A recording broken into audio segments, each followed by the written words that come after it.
Vallalar channel நேயர்களுக்கு இனிய வணக்கம். இந்த காணொலியில் நாம் பார்க்க இருக்கிற புத்தகம் கனவு ஆசிரியர் அப்படிங்கிற புத்தகம். திருச்சி SRV பள்ளியினுடைய முதல்வரும் களம் அப்படிங்கிற ஒரு அமைப்பை தொடங்கி நடத்திட்டு இருக்கிறவருமாகிய துளசிதாசன் அவர்கள் தொகுத்த இந்த புத்தகம்.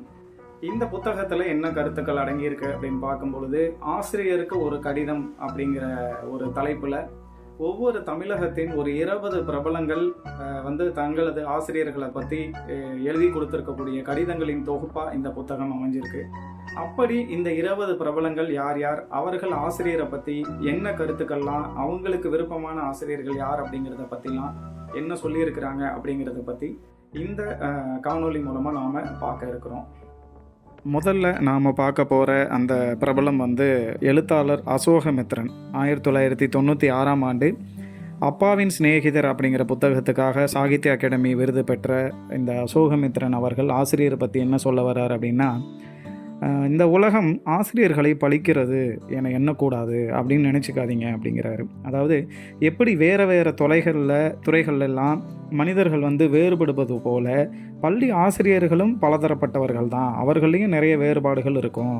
அது மாதிரியே உலகில் விமர்சிக்கப்படாத துறை அப்படின்னு ஒன்று கிடையாது. எனவே ஆசிரியர்கள் தாங்கள் மட்டும்தான் அதிகம் விமர்சிக்கப்படுறோம் அப்படிங்கிற கவலை கொள்ளக்கூடாது, தங்கள் மேலே தாங்களே ஒரு கழிவிறக்கம் வைத்து கொள்ளக்கூடாது அப்படிங்கிறது இந்த அசோகமித்ரன் அவர்களுடைய கருத்தாக இருக்குது. அடுத்ததாக நாம் பார்க்க போகிற ஒரு பிரபலம் ஐயா நான் தங்களுக்கு கடன் பட்டவன் அப்படின்னு ஒரு தலைப்பில் எழுதியிருக்கக்கூடிய 1995ஆம் ஆண்டு சாகித்ய அகாடமி விருது பெற்ற எழுத்தாளர் பிரபஞ்சன் அவர்கள் எழுதிய இந்த கடிதத்தை பற்றி பார்க்க போகிறோம். இதில் அவர் என்ன குறிப்பிட்டிருக்கிறார் அப்படின்னா, நான் ஆசிரியர்களுக்கு ரொம்ப கடன் பட்டிருக்கேன். என்னை ஒரு 100 ஆசிரியர்கள் சேர்ந்து தான் இந்த அளவுக்கு நான் வர்றதுக்கு காரணம், அவர்கள் தான் என்னை உருவாக்கியிருக்காங்க அப்படிங்கிற கருத்தும் முன்வைக்கிறாரு. அதோடு மாணவர்களுடைய முதல் ஹீரோ எப்போவுமே ஆசிரியர் தான், அவர்களை பார்த்து தான் வளர்கிறாங்க அப்படிங்கிற விஷயத்தையும் குறிப்பிடுறாரு. அது மட்டும் இல்லாமல் அவரை தப்பாக பேசின ஆசிரியர்களை பற்றியும், அவர் நீ சரியாக வரமாட்டா அப்படிங்கிற மாதிரி தவறாக பேசிய ஆசிரியர்கள் பற்றியும் இந்த கடிதத்தில் குறிப்பிட்டிருக்கிறாரு. ஒவ்வொரு ஆசிரியருக்கும் ஒவ்வொரு தனி ஸ்டைல் வேணும், தொனி வேணும் அப்படிங்கிற ஒரு விஷயத்தையும் குறிப்பிட்டிருக்கிறாரு. இறுதியாக அவர் சொல்லும் பொழுது, மாணவர் சமுதாயம் தனக்காக உழைக்கிற உண்மையாக இருக்கும் ஒரு ஆசிரியரை சட்டென்று அடையாளம் கண்டுகொள்ளும்.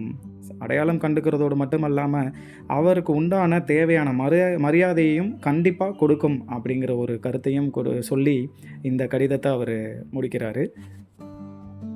அடுத்ததாக நாம் பார்க்க போகிற ஒரு பிரபலம் டெல்லிக்கு போகிறேன் அப்படிங்கிற ஒரு தலைப்பின் கீழே கடிதம் எழுதியிருக்கக்கூடிய பொன்னீலன் அவர்கள் என்ன சொல்லியிருக்கிறாரு அப்படிங்கிறத பார்க்க போகிறோம். இவரும் ஒரு சாகித்ய அகாடமி விருது பெற்றவர். அதே போல் தமிழக அரசு பள்ளிக்கல்வித்துறையில் உயர் பொறுப்பில் இருந்த ஒருத்தரும் ஆவார்.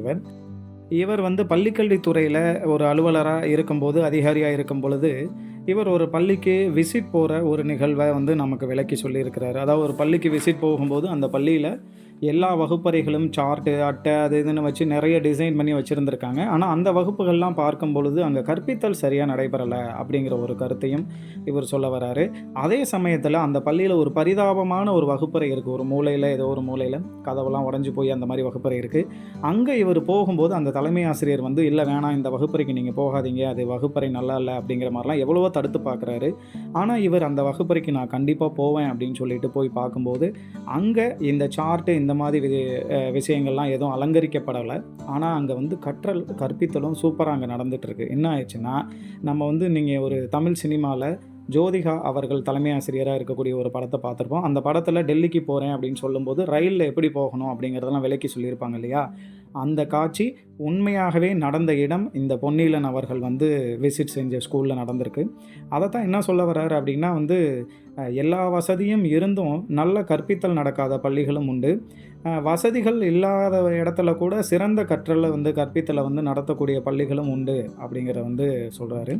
எப்போவுமே ஆசிரியர்கள் மாணவர்களை பயன்படுத்தாமல் அவர்களை வசப்படுத்தணும், அப்போ தான் அங்கே கற்பித்தல் சிறப்பாக இருக்கும் அப்படிங்கிறத சொல்லி இந்த கட்டுரையை அவர் முடிக்கிறாரு.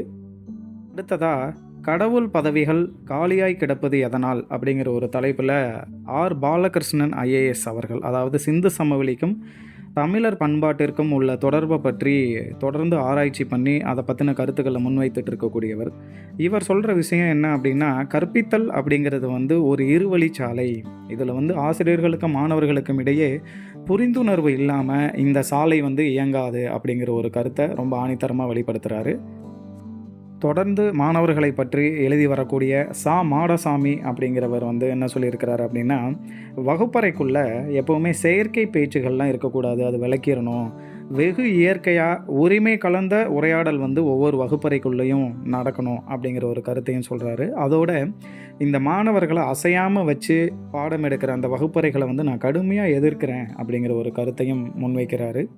அது மட்டும் இல்லாமல் ஒரு ஏரி முழுக்க ஆசிரியரே ஒற்றை படகு செலுத்துறத யார் தான் விரும்புவாங்க? ஒரே ஒரு ஆசிரியர் மட்டும் படகுல போகிறது, மாணவர்கள் வந்து கரையில் நின்று வேடிக்கை பார்க்குறதுக்காக இல்லை. மாணவர்களுடைய சிறு படகுகளும் சேர்ந்து ஆசிரியர் அந்த படகோடு சேர்ந்து எல்லாருமே பயணம் பண்ணணும். அதுதான் ஒரு சிறந்த வகுப்பறை அப்படிங்கிற ஒரு கருத்தை இவர் முன்வைக்கிறாரு. இறுதியாக வகுப்பறையில் ஏதாவது ஒரு மாணவனுடைய முகம் வந்து வாடி இருந்தாலும், வித்தியாசமாக கவலையோடு இருந்தாலும் தன்னால் தாங்கிக் கொள்ள முடியாது. அப்படிப்பட்டவர் தான் ஒரு சிறந்த ஆசிரியர் அப்படிங்கிறத சொல்கிறாரு. குழந்தை இலக்கியத்திற்கான சாகித்ய அகாடமி விருது பெற்ற ஆயிஷா ரா நடராசன் அவர்கள் என்ன சொல்கிறார் அப்படின்னா, செய்து காட்டி ப்ராக்டிக்கலாக சொல்லித்தர்றவர் தான் வந்து சிறந்த ஆசிரியர் அப்படின்றதும், கற்றலுக்கான சூழலை வகுப்பறையில் உருவாக்கணும், ஒருபோதும் மாணவர்களுக்கு நாம் கற்பிக்கக்கூடாது அப்படிங்கிற கருத்தும் சொல்கிறாரு. அதாவது குழந்தைகளுக்கு நாம் கற்பிக்க முடியாது அப்படின்னும், அவர்களை தானே கற்பிக்க அனுமதிக்க வேண்டும், அதுவே ஆசிரியருடைய பணி அப்படிங்கிற ஒரு கருத்தை ஆயிஷா நடராசன் அவர்கள் வந்து ரொம்ப ஆணித்தரமாக வலியுறுத்துகிறாரு. சாகித்ய அகாடமி விருது பெற்ற ராமகிருஷ்ணன் அவர்கள் சொல்லும் பொழுது, நல்ல ஆசிரியர் அப்படின்னு யாரெல்லாம் நான் பழகியிருக்கணும், அவங்கக்கிட்டலாம் ஒரு சில பொது குணங்கள் இருந்துச்சு. அவர்கள் வந்து மாணவர்களுக்கு அறிவுத்திறனையும் தனித்துவத்தையும் அவர்களை மேம்படுத்துவதையும் தங்களோட தலையாய கடமையாக வச்சுருந்துருக்கிறாங்க அப்படிங்கிற கருத்தும், அவர்கள் வந்து பெரும்பாலும் ஆசிரியர்கள் பொய் சொல்லாமல் நேர்மையாக உண்மையாக பழக வந்து ரொம்ப எளிமையான மாணவர்களாகவும் இருந்திருக்கிறாங்க அப்படிங்கிற ஒரு கருத்தும் இவர் மூலமாக நமக்கு தெரிய வருது. கல்வியும் மருத்துவமும் ஒருபோதும் வேலையாக கருதப்படக்கூடாது, ரெண்டுமே வந்து மனிதனை மேம்படுத்தும் உயர்ந்த சேவைகள் அப்படிங்கிற ஒரு கருத்தும் முன்வைக்கிறாரு.